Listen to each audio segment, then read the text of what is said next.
खबर शामिल करते हैं खैबर पख्तूनख्वा से। चीफ रिपोर्टर सर जमीन खान की रिपोर्ट के मुताबिक जिला मालाकंड तहसील दरगई बदरगाह में सीनियर नायब सदर पाकिस्तान पीपल्स पार्टी सैयद मोहम्मद अली शाह बादशाह के रहायशगाह पर जिले सदर सैयद अहमद अली शाह बादशाह के ज़ेर सदारत अहम इजलास मुनक्किद हुआ।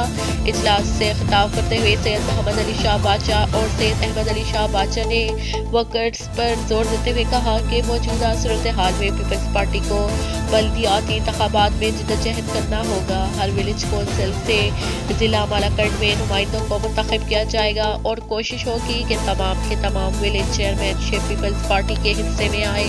अवाम मौजूदा हुकूमत की नाकाम पॉलिसियों से तंग आ चुके हैं।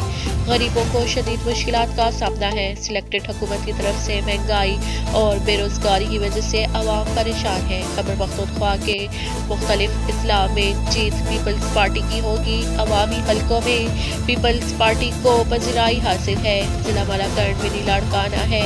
यहाँ से बल्दियाती इलेक्शन में कामयाबी पीपल्स पार्टी की होगी।